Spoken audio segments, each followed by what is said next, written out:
ጤና ይስጥልን ቤተሰቦቻችን ላይክ ሰብስክራይብ ሼር ማድረጉን ቀጥሉበት። የተለመደ ትብብራችሁ ይቀጥል። እኔም ታማኝ መረጃዎችን ማጋራቴን እቀጥላለሁ። የተለያዩ ሀሳቦችን በኢንቦክስም እንዲሁም በኮመንት ማቅረብ ትችላላችሁ። ለሱም ምላሽ እቀርባለሁኝ። ውድ ተመልካቾች ታማኝ የሆኑ መረጃዎችን ማጋራት እንቀጥላለን። የእናንተ ጉልበት በእርግጥም ቤተሰብ ስላችሁ በኩራት ስለሆነ ቤተሰብነታችሁ ይቀጥል። ሪሊ ዩ አር ማይ ፋሚሊ።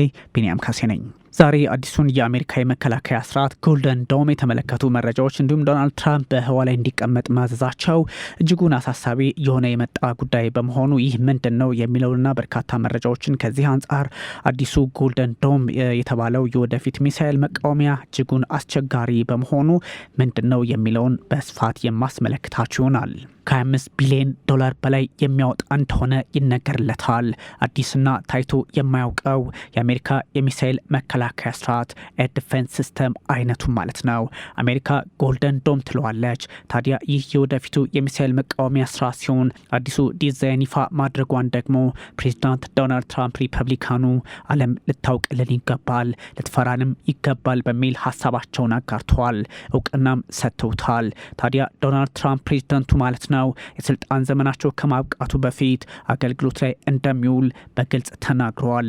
ይህን ካደረጉ ደግሞ በእርግጥም ባለም ፖለቲካም ሆነ ወታደራዊ እንቅስቃሴ ላይ አሜሪካ እጅጉን ትልቁን ስፍራ ይዛ እንድትቀጥል ያደርጋታል። ከዚህ በፊት የነበረውን ከቻይናና ከሩሲያ ፖለቲከኞች የገጠማቸውን የአየር መከላከያ ስርዓት አደገኛ አካሄድ ዛሬ የመቀልበሱ እድሉና ውጥኑ እንዳላቸው ዶናልድ ትራምፕ በግልጽ መናገር ጀምረዋል። ፕሬዚዳንት ዶናልድ ትራምፕ ሁለተኛውን የስልጣን ዘመናቸውን እንደጀመሩ በሰባተኛው ቀን አሜሪካ ላይ የሚቃጣ የአየር ጥቃት በየትኛውም መንገድ መቀልበስ አለበት በሚል በግልጽ ጎልደን ዶምን ይፋ ማድረግ ያስፈልጋል በሚል ሀሳብ ሰጥተው ነበር። ከዛም ባሻገር በግልጽ እንዲህ አይነት መረጃ እስካሁን አልወጣም። አሁን ትራምፕም ሆኑ መከላከያ ሚኒስትራቸው ሄግሴት በጉዳዩ ላይ ሀሳብ መስጠት ጀምረዋል። ባሊስቲክና ክሩዝ ሚሳይሎችን ጨምሮ የሚከላከል አዲስ የሚሳይል መከላከያ ስርዓት ቀጣዩን ትውልድ ለመከላከል በሚል ተግባራዊ እንደሚያደርጉት ዶናልድ ትራምፕ ከወራት በፊት መናገራቸው የሚዘነጋ አይደለም። አሁን በእርግጥ ወደ ገበያ አሊያም ወደ እንቅስቃሴ ማስገባታቸው እጅጉን አሳሳቢ አድርጎታል።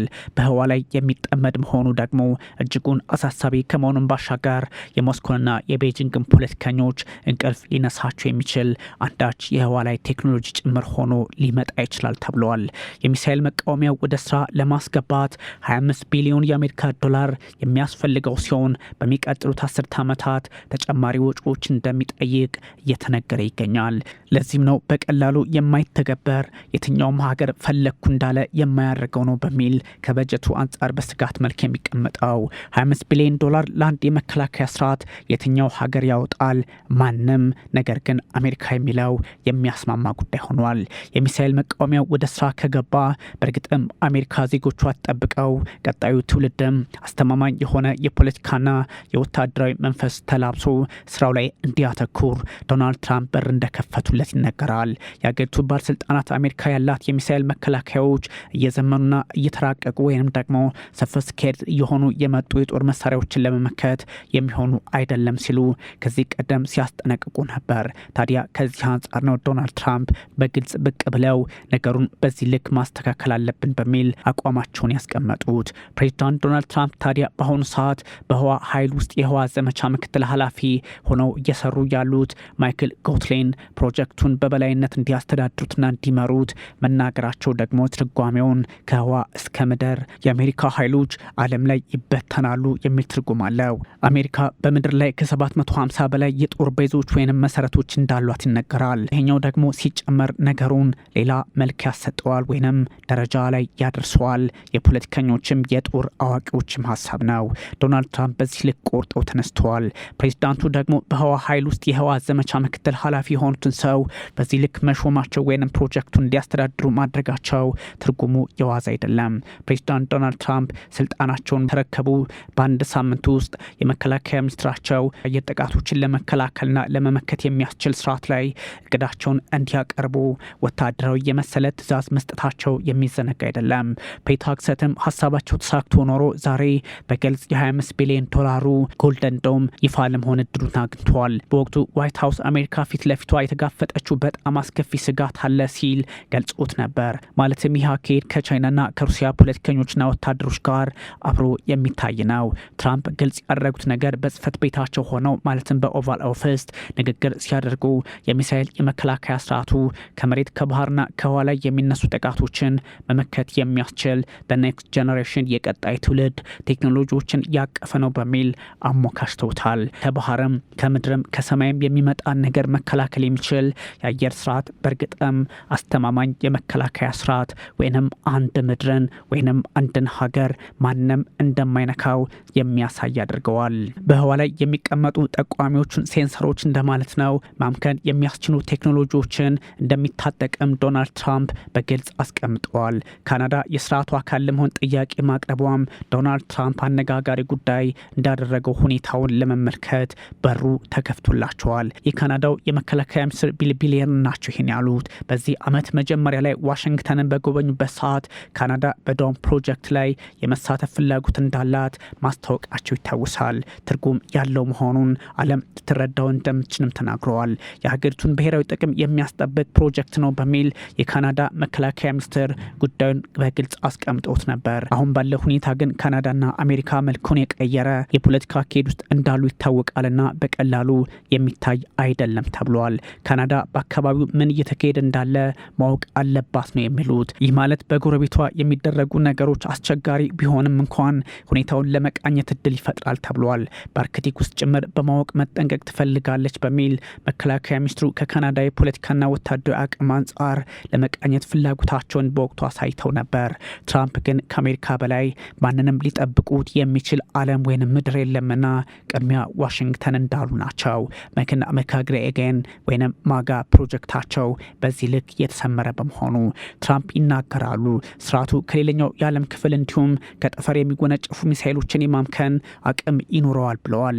ይህ ማለት በእርግጥም ትልቅ ትርጉም ያለው አሜሪካ ከስፔስ እስከ ምድር ማለትም ኤር ቱ ኤር፣ ስፔስ ቱ ስፔስ፣ ሲ ቱ ኤር፣ ሲ ቱ ግራውንድ የመሳሰሉ ጥቃቶችን ለመመከት እድሉን ታገኛለች ማለት ነው። ስርዓቱ እስራኤል ከ2011 ጀምሮ አገሪቱ ሮኬቶችና ሚሳይሎችን ለማምከን የተጠቀመችበት እንዳለ ይታወቃል። ታዲያ አይረን ዶም በከፊል መነሻ የሚያደርግም ከመሆኑን ባሻገር ቴክኖሎጂው ከእስራኤል ፖለቲከኞች ጋር አሊያም የቴክኖሎጂ ሰዎች ጋር አብሮ ሊሰራ እንደሚችልም ፍንጭ የሰጠ ሆኗል። ለዚህም ነው አብረው መስራታቸው ዋሽንግተንና ቴልአቪቭ አይቀርም እየተባለ የሚገኘው።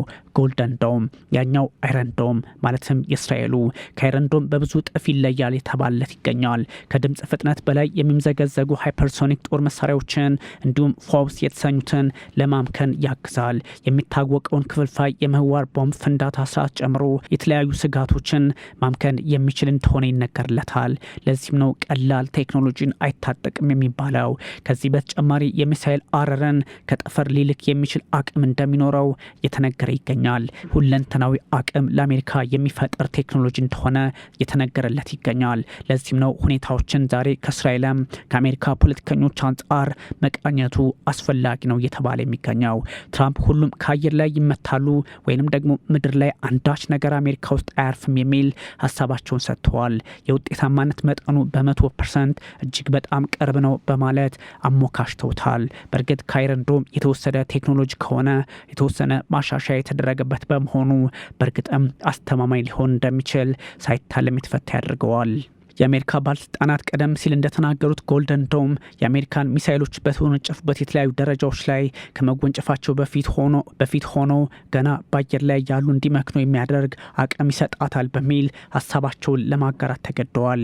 የስርዓቱ በርካታ ገጽታዎች አንድ ያማከረ እዝ ስር እንደሚሆን የአሜሪካ መከላከያ ባለስልጣናት በተለይም ከህዋው አንጻር ሀሳባቸውን ሲያጋሩ ሰንብተዋል። ትራምፕ ነገሩን በሌላ መንገድ ለመግለጽ ይፋ ቢያደርጉም ፕሮግራሙ ለመጀመሪያ ጊዜ ይፋ ያደረጉት ትላንት ነው። የ25 ቢሊዮን ዶላር መነሻ ኢንቨስትመንት ያለው ነው። ከዚህ ታዲያ በጊዜ ሂደት እስከ 175 ቢሊዮን የአሜሪካ ዶላር እንደሚያወጣ እየተነገረለት ይገኛል። ይህ ደግሞ ቀላል አይደለም ተብሏል። የኮንግረሱ በጀት ቢሮ ግን መንግስት ከ20 ዓመታት በላይ ለሚዘልቅ ጊዜ እስከ 542 ቢሊዮን ዶላር የሚደርስ ተጨማሪ ወጪን በህዋ ላይ በተመሰረቱ የስርዓቱ ክፍሎች ላይ ብቻ እንደሚያወጣ እየገመተ ይገኛል። ዶናልድ ትራምፕ የህዋ ላይ እዝ ከዚህ በፊት አቋቁመው ከስልጣን ከስልጣን መነሳታቸው አሊያም መልቀቃቸው ይታወሳል። ያ ማለት በባይደን ሲሸነፉ የፔንታጎን ባለስልጣናት ሀሳብ ይሰጣሉ። ነባር ስርዓቶች በሩሲያና በቻይና ከተነደፉት አዲስ የሚሳይል ቴክኖሎጂዎች ጋር አብረው እንደማይሄዱ በስጋት መልክ ሲያስቀምጡ ነበር። አሁን ይህን መተካት የሚችል ቴክኖሎጂ ታጥቀናል ነው ነገሩ። ትራምፕ ማክሰኞ በኦቫል ኦፊስ በእርግጥ አሁን ያለው ስርዓት የለም የሚል ሀሳባቸውን ሰጥተዋል። ነገሩ ውስብስብ ሊሆን ቢችልም የአሜሪካን ፖለቲከኞች ግን ከትላንቱ ዛሬ እንደነቁ እየተነገረላቸው ይገኛል። ከዚህ አንጻርም ጭምር ነው ዶናልድ ትራምፕ ለአሜሪካ የደረሱላት ቁልፍ ፖለቲከኛ ሆነዋል በሚል በርካቶች የሚያሞካሿቸው። በዚህ ደግሞ የፖለቲካ ትንታኔም ሆነ ሌላ አይነት አንደምታ ያለው ግንዛቤ በመሆኑ ዛሬ ትራምፕ የገቡበት አካሄድ መልኩን ላይለውጥ አይችልም። ነገ ከነገ ወዲያ ከረንዶም በእጅጉ ጥፍ የተሻለ ረቂቅ ቴክኖሎጂን መታጠቃቸውን በግልጽ ያስቀምጣሉ አሊያም ይፋ ያደርጋሉ እየተባለላቸው ይገኛል። ሌላ መልክ ሊኖረውም ላይኖረውም ቢችልም ሁኔታውን በራስ መንገድ ቃኝቶ ወይንም ደግሞ በራስ አቅጣጫ መመልከት እጅጉን አስፈላጊና የዓለምን ፖለቲካ ወደፊት ሊያራምድ የሚችል እንደሆነ እየተነገረለት ይገኛል። በእርግጥ ፖለቲካውን ከአሜሪካ ወታደሮች ጋር አሰናስነው ለማየት የሚፈልጉ ሰዎች የሚያነሱት ሀሳብ ቢሆንም ዶናልድ ትራምፕ አሜሪካን ታላቅ ማድረግ በሚለው ሀሳባቸው ይህን ያሳኩ ከሆነ በእርግጥም አሜሪካን ታላቅ ያደርጓታል። በየትኛውም አቅጣጫ የሚመጣን ጥቃት መመከት እንድትችል ያደርጓታል። ያ ማለት አሜሪካ አሁን ከምድር በተወነጨፈ ሚሳይል፣ ከህዋ ላይ በሚመጣ ሚሳይል እንዲሁም ከአየር ወይም ከተለያዩ አቅጣጫዎች ከባህር ጭምር በሚመጣ ሚሳይል የመመታት እድሏን ዜሮ ያደርጋሉ ማለት ነው። ትራምፕ አሜሪካን ሙሉ በሙሉ መጠበቅ የሚያስችል ቴክኖሎጂን ታጠቁ ማለት አይደል በሚል በርካቶች እያሞካሿቸው ይገኛል። ያም ሆኖ የአሜሪካ ፖለቲከኞች ዛሬ ጦርነት ሳይሆን ሰላም ያስፈልገናል የሚል ሀሳብ እየሰጡ ባሉበት ሰዓት እንዲህ አይነቱ አካሄድ መምጣቱ ደግሞ ምን ታስቦ ተደረገ፣ ወደፊትም አንዳች ስጋት እንዳለ ይጠቁማል የሚል መረጃን ከግራም ከቀኝም ዓለም እንድታጋራ እያደረጋት ይገኛል። ፕሬዚዳንት ዶናልድ ትራምፕ ዛሬ ከሰላም በላይ ምንም ነገር የለም በሚል ለሰላም አበክሬ ይሰራሉ ይላሉ። በሌላ በኩል ደግሞ እንዲህ አይነቱን አደገኛ አስጊ የሆነ ነገር ዓለም ላይ ለማስተዋወቅ ይሞክራሉ። እጅጉን አሳሳቢ ነው። በትልቅ ፕሮጀክት የሚሰራው ረብጣ ቢሊዮን ዶላር የሚወጣበት የአየር መከላከያ ስርዓት ጎልድ ዳውም ማንም ሀገር እንደማይታጠቀው ግልጽ ነው። ከቴክኖሎጂው ውስብስብነት ባሻገር ቴክኖሎጂውን ማግኘት ቢችሉ እንኳን እንዲሁ ገንዘቡ የዋዛ ባለመሆኑ እጅግ አስቸጋሪ ያደርገዋል። አይረን ዶም ወደ ጎልድ ዳውም